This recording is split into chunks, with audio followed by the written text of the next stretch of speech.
बिस्मिल्लाहिर्रहमानिर्रहीम, अस्सलाम वालेकुम। आप सभी को खुशामदीद। मैं हूं सलमान मिर्जा और अपने YouTube channel Salman Mirza studio में आप सभी को खुशामदीद कहता हूं, इस दुआ के साथ कि आप जहां हो खैर वाफियत से हो, सेहतमंद हो, तंदुरुस्त हो। और ये वीडियो देखने के लिए आपने अपना कीमती वक्त निकाला है हुजूर वाला।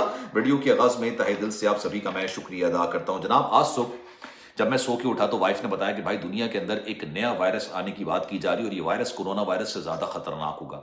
एक बार फिर से लॉकडाउन की सूरत हाल हो सकती है, एक बार फिर से वो सूरत हाल हो सकती है जो साल 2020 में हुई थी। और यकीन जानिए, जब भी साल 2020 का ख्याल आता है ना, इंसान के रोंगटे खड़े हो जाते हैं। बड़ी मुश्किल से पूरी दुनिया ने वो साल बहुत मुश्किल से गुजारा था और सदियों में इस तरह का एक वायरस आता है, लेकिन एक बार फिर से एक नए वायरस की बाज़गश्त की जा रही है। जब मैंने सोशल मीडिया खोला तो वाकई में निपा नामी एक वायरस के हवाले से लोग बात कर रहे थे, इजहार ख्याल कर रहे थे। कुछ दोस्तों के मैसेजेस भी आए हुए थे कि भाई ट्रैवल एडवाइजरी जारी की जा रही है, जो लोग ट्रैवल कर रहे हैं उनका टेम्परेचर चेक किया जा रहा है कि भाई अगर उनको बुखार है तो उनको फिर क्वारंटीन किया जा रहा है, करंटीना में डाला जा रहा है। यार ये जब यकीन जानिए साल 2022 एकदम से फिर रिकॉल हुआ। फिर मैंने सोचा कि जनाब इस वायरस के बारे में कुछ डिटेल्स निकाली जाए, इसकी हिस्ट्री निकाली जाए, कितना ये अफेक्टेड है, कितनी तेजी से फैल सकता है, इसके क्या सिम्टम्स हो सकते हैं, इस पे जरा डिटेल में एक वीडियो बनाई जाए। तो आज मैं आपके सामने सारी चीजें रख रहा हूं। आपने कमेंट सेक्शन में अपनी राय का इजहार इस सारे मामले से जरूर करना है, क्योंकि भाई अभी भी जब मैं बात कर रहा हूं ना आपको, वो एक साल 2020 जो था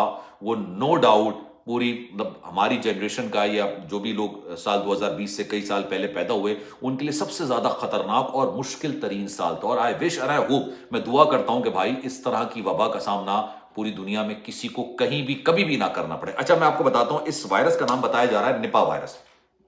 और ये कहा जा रहा है कि भाई ये बहुत ज्यादा अफेक्टिव होता है, यानी बहुत ज्यादा जिसको होता है 70% 75% उसको ये बीमार कर सकता है। अब ये आया कहां से, जरा गौर से सुनिएगा।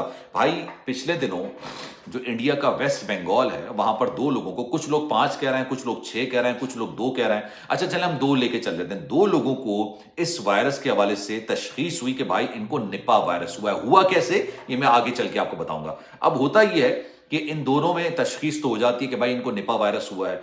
अब ये जितने भी लोगों से मिलते हैं, पिछले कुछ दिनों के दौरान इन्होंने तकरीबन 200 लोगों से गुफ्तशनीद की होती है, मुलाकात की होती है। उसमें इनके घर वाले भी होते हैं, दोस्त यार भी होते हैं। किसी रेडी पे गए हैं, वहां पर कुछ खरीदारी की है, किसी शॉपिंग मॉल में गए हैं, ऑफिस गए हैं, स्कूल गए हैं। तमाम लोगों को, तकरीबन 200 लोगों को आइडेंटिफाई किया जाता है और उनको क्वारंटीन कर दिया जाता है, यानी उनको करंटीना में डाल दिया जाता है, उनको अलग कर दिया जाता है। फिर ये चेक करने की कोशिश की जाती है कि उनमें क्या सिम्टम्स आ रहे हैं, बुखार किस लेवल का हो रहा है, किस हद तक इनके सिम्टम्स आ रहे हैं। अब जरा मैं आपको इसकी हिस्ट्री बताऊं। अब इन 196 और 200 लोगों के साथ क्या हुआ ये तो आगे चल के पूरी डिटेल में आपको बयान करूंगा, लेकिन पहली बार जब ये आया था तो 1999 1998 में मलेशिया में ये सबसे पहले नमूदार हुआ था ये वायरस। और ये वायरस होता कैसे है, बेसिकली पहले भी कोरोना वायरस के बारे में कहा गया था कि ये भी चमगादड़ से ही शायद कोरोना वायरस चाइना में निकला था।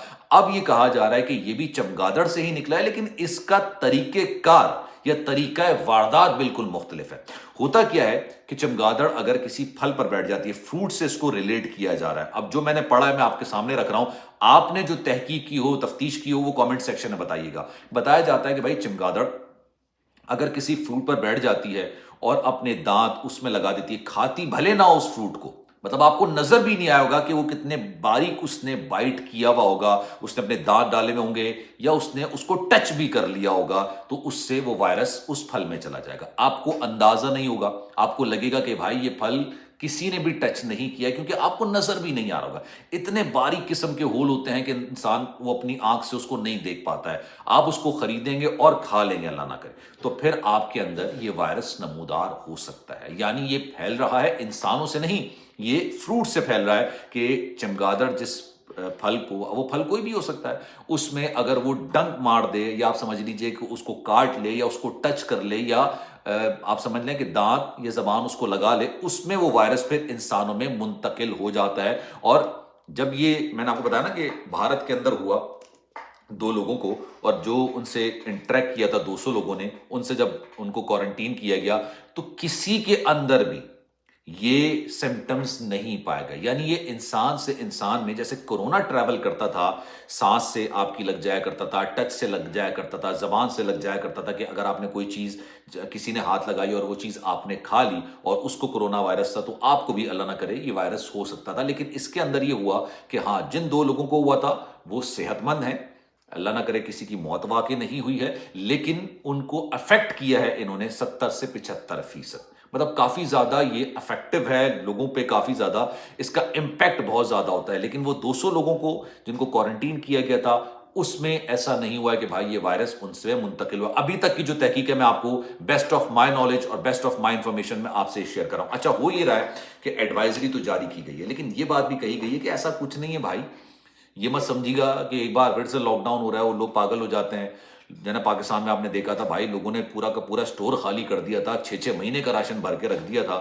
ایسا کچھ نہیں ہو رہا، نہ ہی ایسا اللہ نے چاہا کبھی ایسا ہوگا، کیونکہ اس زمانے میں ہوا، اس زمانے میں کیونکہ وہ چیز نہیں تھی، اس کا کیور کسی کو سمجھ نہیں آ رہا تھا۔ یہ نہیں سمجھ آ رہا تھا کہ اس کو کس طرح سے اپنے آپ کو بچانا ہے اور کس طریقے سے اس وبا پر قابو پانا ہے۔ تو اس لیے لوگوں نے پہلے سے اپنے گھر کے اندر راشن بھرنا شروع کر دیا تھا اور بہت مشکلات ہوئی تھی۔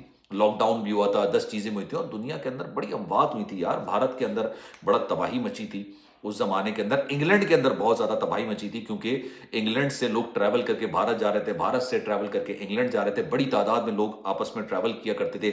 اب ٹریول ایڈوائزری کے حوالے سے جو جاری کیا گیا، وہ کہا گیا ہے کہ جو بھی فلائٹس آ رہی ہیں انگلینڈ کے اندر ہیتھرو ایئرپورٹ پر، جو بھی بھارت سے فلائٹس آ رہی ہیں، ان میں ہوتا ہی ہے کہ بھائی اگر کسی شخص کو بخار ہے، بھلے وہ نارمل بخار ہو، تھکاوٹ سے ہو سکتا ہے، وائرل ہو سکتا ہے، آپ کو بخار ہو سکتا ہے، ٹیمپریچر ہو سکتا ہے، تو اس کو باقاعدہ طور پر چیک کیا جا رہا ہے کہ کیا واقعی میں اس کے اندر یہ وائرس ہے یا نہیں ہے۔ لیکن ابھی تک ایسی کوئی چیز نکل کر نہیں آئی ہے۔ سوشل میڈیا میں چیزوں کو بہت زیادہ ہائپ کر کے کریٹ کیا جاتا ہے کہ یار ایسا ہو رہا ہے، ویسا ہو رہا ہے، لیکن ان تمام چیزوں سے ایک فائدہ ضرور ہے کہ انسان پھر پریکاشنز لینا شروع کر دیتے ہیں۔ اب آپ یہ دیکھیے کہ جب یہ کرونا وائرس ہوا تھا، لوگوں کو کوئی اور بیماری نہیں ہو رہی تھی، کیونکہ لوگوں نے اپنی سیفٹی کے لیے اتنے زیادہ میجرز کرنا شروع کر دیے تھے، ہاتھ مستقل دھوتے تھے، اپنے آپ کو پاک صاف رکھتے تھے، ہر طرح کی بیماریوں سے دور رکھنے کی کوشش کر رہے تھے، کوئی بھی سڑک سے اٹھا کے کوئی چیز نہیں کھا رہے تھے، ہر چیز کے اندر چیک اینڈ بیلنس کرنا شروع کر دیا تھا۔ ایسا لگ رہا تھا کہ بھائی سارے وائرس ختم ہو گئے، صرف ایک کرونا وائرس زندہ ہے۔ اور وہ صرف اسی وجہ سے ہو رہا تھا کہ لوگوں نے اپنی صحت پر کام کرنا شروع کر دیا تھا، ایکسرسائز کرنا شروع کر دی تھی، پریکاشنز لینا شروع کر دیے تھے، ٹھیک ہے، ہائیجین کا خیال کافی کرنا انہوں نے شروع کر دیا تھا کہ بھائی ان ہائیجینک کوئی کھانا نہیں کھانا ہے، ان ہائیجینک طریقے سے نہیں رہنا ہے۔ تو وہ چیزیں آپ نے ہمیشہ اپنی زندگی کے اندر برقرار رکھنی ہے، تو بہت ساری بیماریوں سے آپ ویسے ہی بچ جائیں گے۔ تو ابھی تک فی الحال یہ چیزیں نکل کر سامنے آئی ہیں ملیشیا سے۔ بھائی یہ شروع ہوا تھا غالباً شاید 1998 یا 1999 میں، کوئی سمٹمز وغیرہ نظر آئے تھے، چمگادڑ سے ہوتا ہے، اور یہ کہا جا رہا ہے کہ چمگادڑ کسی پھل کو اگر ٹچ کر لے، وہ انسان کھا لے تو بھائی اس سے ہی ہو سکتا ہے۔ کوشش کیجئے کہ آپ دیکھ بھال کے کھائیے کوئی بھی چیز۔ اگر آپ پھل فروٹ لے رہے ہیں، رمضان آ رہا ہے، لوگ ظاہر سی بات ہے فروٹ کا استعمال سب سے زیادہ کرتے ہیں، اور پاکستان میں جو پھل فروش ہوتے ہیں وہ آسمان سے باتیں کرنے لگ جاتے ہیں بھائی، ان کے جو قیمتیں ہوتی ہیں۔ تو خیال کیجئے، ضروری نہیں ہے کہ آپ نے ہر چیز ابھی کھا لینی ہے، تھوڑا سا احتیاط کیجئے، اور اللہ نے چاہا تو سب بہتر ہوگا۔ آپ کی اس بارے میں کیا رائے ہے؟ میں چاہوں گا کہ کامنٹ سیکشن میں اپنی رائے کا اظہار ضرور کیجئے گا۔ خیال رکھیے گا اپنا، اللہ حافظ۔